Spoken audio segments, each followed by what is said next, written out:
Hey, and welcome back to another episode of Eight Rice Up. I'm your host, Ryan Rice, and this is my beautiful wife, Maida. Welcome back to another episode. We're so excited.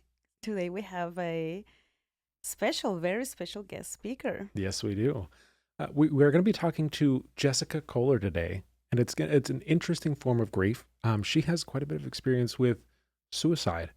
And so, Jessica, are you there? Hi, Hey, how's it going today? it's going good. How about you? Very good. We're very excited to have you on, right?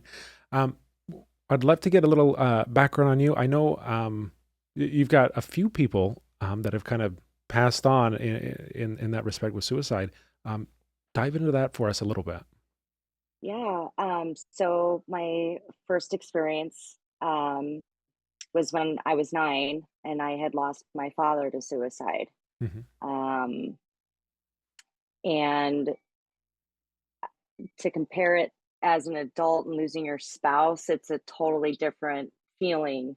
Um, and the lessons you learn are totally different. Um, I grew up feeling like abandoned a lot, in my younger years, always needing to have a connection with somebody. Um, and it definitely shaped a lot of, excuse me, it shaped a lot of my behaviors for sure in growing up and how I became a parent even. Um, and then experiencing it later on in life, losing my spouse the same way.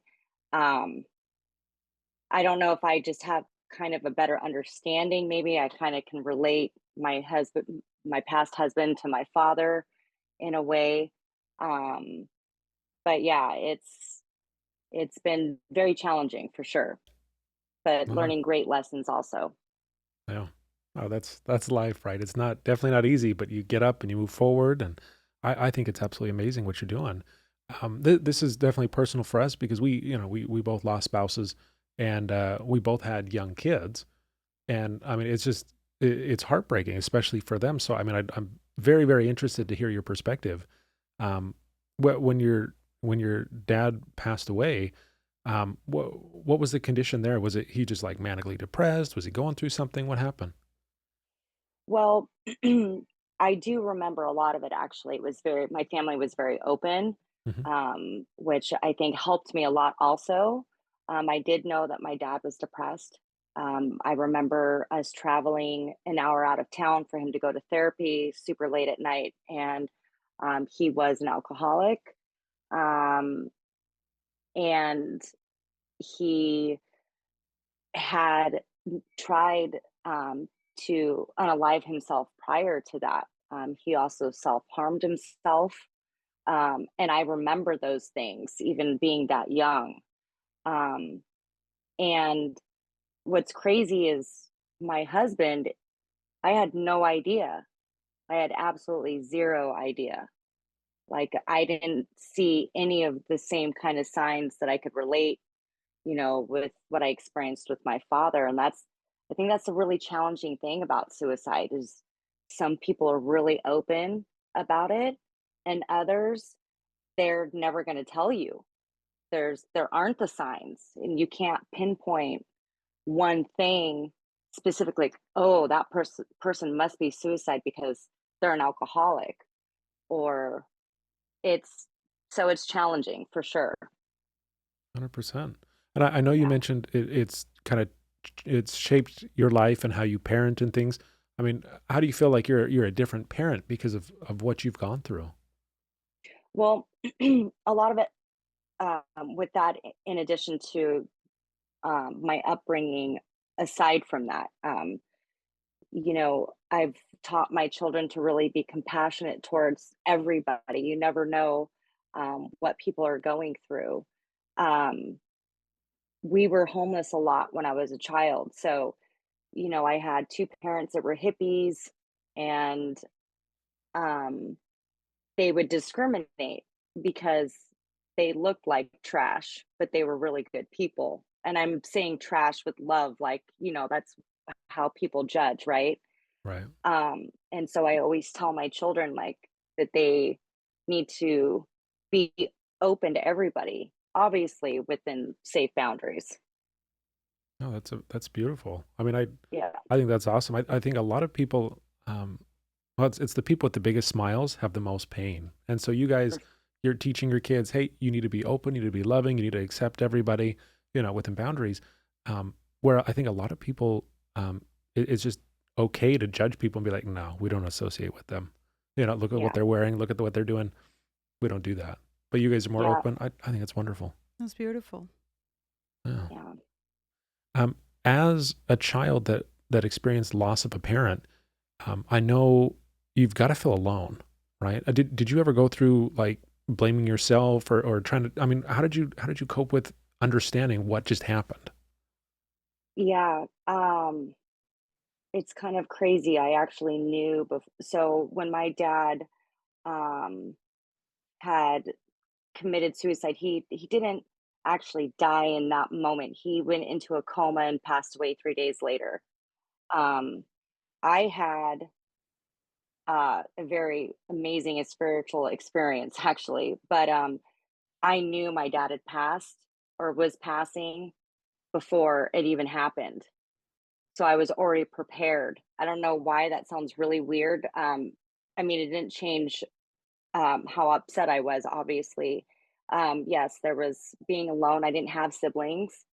Um, my mom ended up getting a job working for the Forest Service and was gone a lot. So I was living with other families 3 weeks out of a month for her to do what she needed to do to provide for us. Um, so it was it wasn't until my teenage years, honestly, that is when everything really started to hit. I started asking more questions to my dad's sister, to my dad's mother. Nobody wanted to give me any answers. My grandmother would tell me that it didn't matter that he wasn't coming back, so there was no point in her telling me what he was like as a little boy. So a lot of Wow. that stuff, I mean, I went through lots of therapy, you know, and my mom was very open. So if I asked her questions, she would answer them honestly. So she would always give me as much information or answer my questions to her best ability. And that was what I got. It wasn't until later on in life where I reconnected with family members on my grandfather's side that got to grow up with my dad in some way where I could get bits and pieces of him. Um, and I kind of had to accept that and create my own closure and understand that it wasn't my fault. My dad was sick. Mm-hmm. How old was your dad when he passed He away? had he had just turned 29. 29. Wow. Hmm. He's so young. And you were Yeah. nine years old. Yes. Wow. Yep. I just we're trying to even understand our own children, right? Like we have a 10-year-old. She just turned 10 last month. And our youngest, well, I was pregnant and then, right? So our youngest right now is 2 and our oldest is 15. And we can't sometimes even comprehend what's going through their heads by losing their parents. And, you know, one set lost their mom and the other set lost their father. And you just, by you telling us, you kind of knew, you were kind of were being prepared for that moment, that you knew that your father was gonna die. I mean, I think there's always angels or God preparing, especially children, because children are so precious to God. And I wonder, we have one daughter, right, that she seems okay with everything that's happening. And we have our other kids, so sometimes they're like, "Oh yeah, I know, I'm okay. Like mommy's with me all the time," or my little ones that didn't even get to know their dad, they talk about their dad, like if they knew him, right? And so I wonder if there's always that connection there, you know. It's just something that makes me wonder, makes me think, and I think with your experience, even though you lost your dad to suicide, I mean, you were kind of that age. I just can't, can't even imagine how hard that must have been, and then growing up and having to ask your family, to be able to get to know your dad and the why of things. Um, you're a mom now. How many children do you have? I have three. You have three. How old are they? Uh, I have a son that just turned 24. I have a son that's 15, and then I have a daughter that turns 10 tomorrow. Oh, okay. Yeah, Well, tell her happy birthday for us. will do. um, yeah. So, and you said so your dad, you lost your dad to suicide, and then you lost your spouse, your husband to Hmm. suicide as well. Yeah. Can you kind of tell us about that and when was that? This was back in September of 2023. Oh my Um, goodness. yeah, so it was obviously it kind of still feels like it was yesterday. Very recent. That's very Yeah, recent. yes. Um, it's kind of interesting. It wasn't something I came home to it. It wasn't like he left the house and did it. I was in the same room with him. Um, we were having a disagreement that morning. Um, and it kind of led into the afternoon. We kind of just did our own thing, did our normal Sunday chores and gardening and cleaning and all the things. And um, I went to go lay down to take a nap, and my husband had come in the room, shut the door, um, was kind of going back and forth from the room to the closet and into his little safe. He had a little safe with a gun in it, on his side of the bed. And it was just the next 10 minutes of my life totally just absolutely changed. I did not know that my husband had ever thought about committing suicide. I never knew that he had attempted it prior. He never talked about it at all. I know his job was stressful. He was an amazing carpenter. He was hilarious. He was the guy that would give you his shirt off his back. Um, he I it was I don't it was a complete shock, honestly. I did not find out until I want to say about 3 weeks later. I started going through his phone. I had a really hard time. I kind of had to like talk myself into it, and I had found a conversation between him and his sister from June of last year, um, that he had thanked her for saving his life the day that she caught him with a gun to his head. Um, and so all of these things had kind of compiled. I didn't know his family. I met his sister once. I met his mom once. They were very hot and cold with me, which I kind of expected that to be so. Um, so it's, I was, being told that I needed to give him this and give him that. It was, the challenges of like, I was just like, I don't even know what to do right now. I was trying to get everything planned, from his cremation to his service to putting money aside for his daughters. It was a whole thing. And man, people can be not nice, um, Hmm. to put it lightly. Um, and I really wish Aaron would have talked to me. But I honestly think him knowing my past, that I experienced it prior, that he wasn't going to tell me about those things. Um, and it breaks my heart that he didn't feel like, I almost feel like it would have been easier to talk to me about it, maybe because, he's got a daughter. Um, Something that I didn't think about until later. He used to always say, God, how have you gotten through? everything that you've gone through. Like, how did you get from there to here? And I don't know. I don't have Right. any, it's hard. But you do. Um, and I wonder if that's what he was hoping for his daughter, Hmm. that she was gonna be resilient and be able to go on with her life. She was his world, over anything and everybody. And I just, part of me is still trying to figure out that whole, why would he do that? But Yeah. he he was also an alcoholic, Hmm. you know, and I don't think that they think clearly when they're inebriated. Right.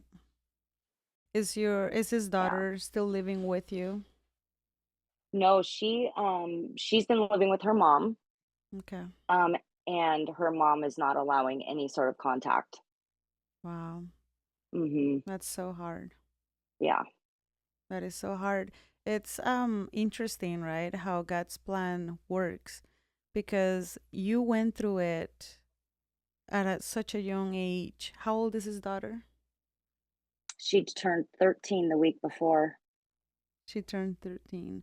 So you know very well what she's going to go through. Mhm. You know very well what she's going to go through and what she's going through right now.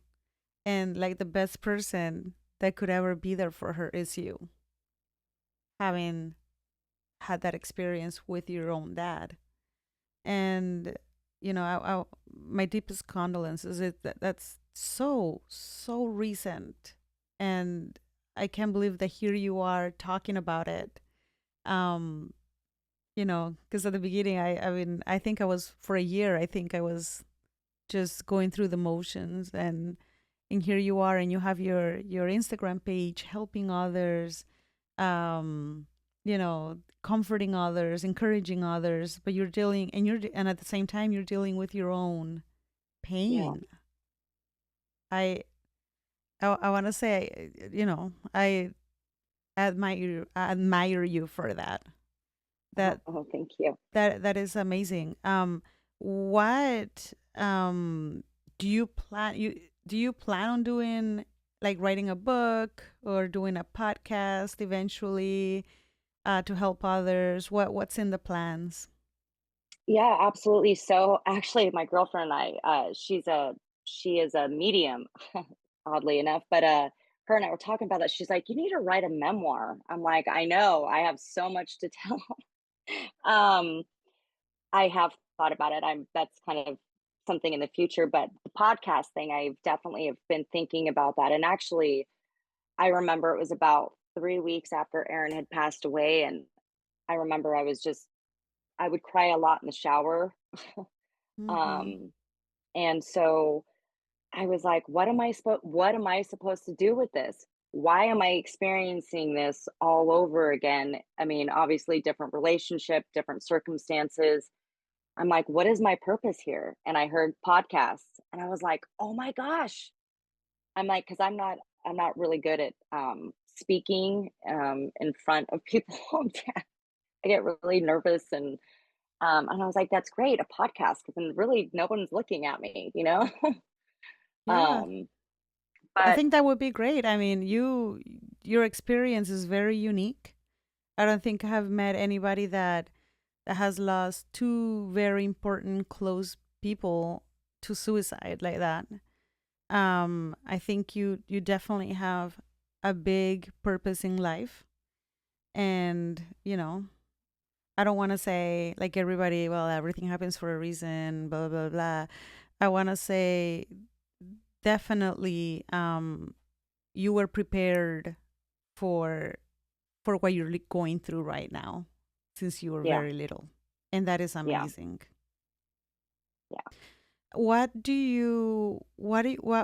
you recommend to a person, uh you know i- if they have a loved one, if they're seeing signs or no signs, um or that or have just barely lost somebody to suicide, whether it's a brother, a spouse, or anybody, what is the best advice that you can give them? Because I know right now you're going through something very recent. You went through your dad. You've gone through it. You've walked that path, different relationship. But what is the best advice that you could give to somebody that's just barely going through it? Um, I would say the best thing you could do is honestly is allow yourself to sit in it. It's okay if you don't get out of bed. It's okay if you don't answer your phone. You don't have to respond to text messages. You don't have to explain anything. You don't have to tell them your story. You don't have to, because people always want to be like, "What happened? How did it happen?" It's so overwhelming. I really feel like um, even if you need to isolate yourself, it's what I did. I isolated myself with my children, um, and really just allowed it to flow through me, and to really have a good support system, whether it's a friend or a family member. I was fortunate. I'm actually living with my best friend right now. My kids and I are, because I couldn't go back. So, being seen, being heard, being able to talk about whatever without judgment, without interruption.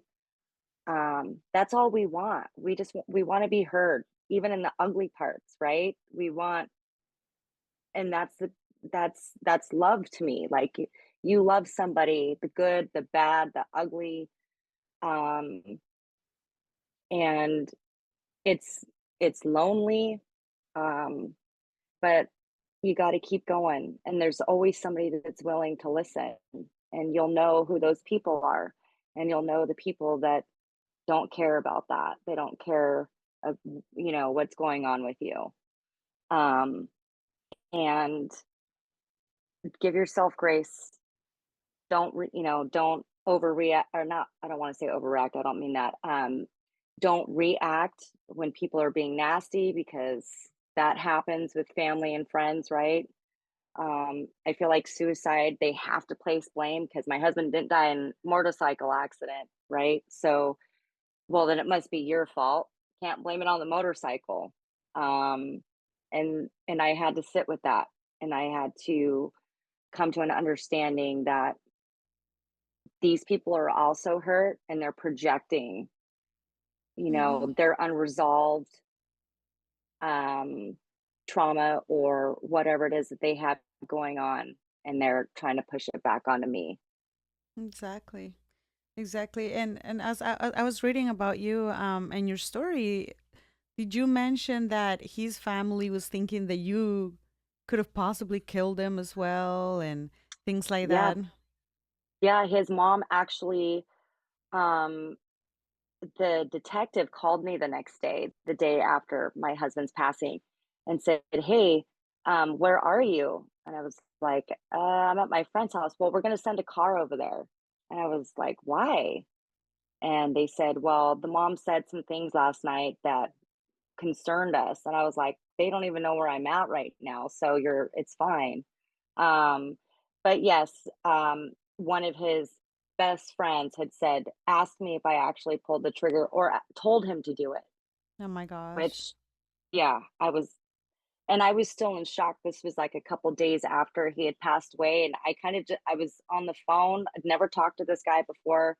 And I remember just sitting there like, I don't even know, how do you even respond to that? I'm kind of Mm-hmm. like, and then you almost think like, I didn't pull the trigger, right? I mean, it's like so much is going on up here.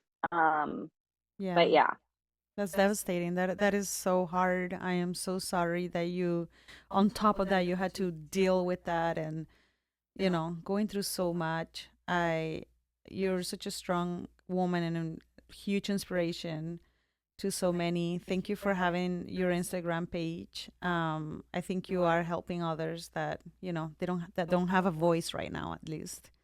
And we're very excited for your podcast. We'll be the first ones listening for sure. thank you. You have an Regina. amazing story, and I think you were definitely prepared for this very moment.